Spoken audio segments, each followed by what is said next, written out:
இந்த வியாதிகள் அனைத்தும் மனிதன் தன் மனதினால் உள்ள வாங்கி தன்னை அழிச்சிக்கிறான். அதனால அதுக்கு என்ன தெரியுமாங்க, இந்த உயிரினும் தெய்வம் உடல் எனும் ஆலயத்தில் தான் இயங்கும். அதை தாங்கி பிடிப்பது அவனுடைய மனம் மட்டும்தான் தாங்கி பிடிக்கும். அதை தாங்கி பிடிக்கின்ற மனதன் என்ன பண்றான் தெரியுமா, தான் படித்த அறிவோ ஆத்திரமோ வச்சு ஏதோ ஒரு ரீசனால அதை தாக்கும் கருவியாக மாற்றி தன்னையே அழித்துக் கொள்கிறான். அதுக்கு முக்கியமா சொல்ற 3 ஊக்கள் சொன்ன உடல் உயிர் உள்ளம், அதை 3 ஊக்களா பிரிச்சங்க. உணர்வு, உணவு, உடற்பயிற்சி. இந்த 3 ஊக்களை கேட்கணும், தயவுசெய்து குறிச்சு வச்சு அடிக்கடி திருப்பி கூட பாருங்க. இந்த 3 ஊக்களை 3 மந்திரங்களாக மாற்றி அமைச்சேன். 55 வருஷமா சொல்லிட்டு இருக்கேன். முதல் மந்திரம் எண்ணும் எண்ணம் சீராக, 2வது மந்திரம் உண்ணும் உணவு சீராக, சீரான உடற்பயிற்சி. இந்த 3 மந்திரங்களை கடைபிடித்தால் 100 வருடம் எங்கிட்ட வர வேண்டாம். அதுக்கு ரூபாய் ஏதாவது செலவழிக்க போறீங்களா?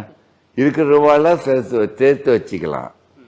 அந்த 3 மந்திரங்களை இந்தியிலிருந்து நேர்கள் கடைபிடிக்கணும். இங்கிலீஷ்ல சொல்லணும்னா emotion, eating, exercise. E for existence.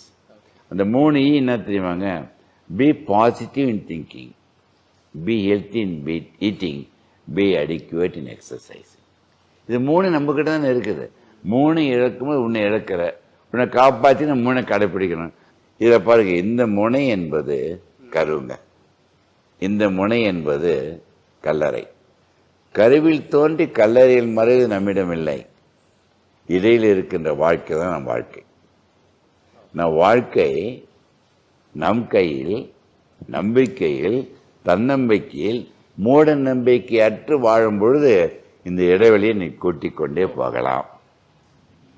இல்ல சொக்கலிங்க சொல்ற பேச்சு கேட்கலன்னா குறைச்சிக்கிட்டு மகிழ்ச்சியா இறந்துரு. யாரும் ஒண்ணு இருக்கணும் கல்லைய.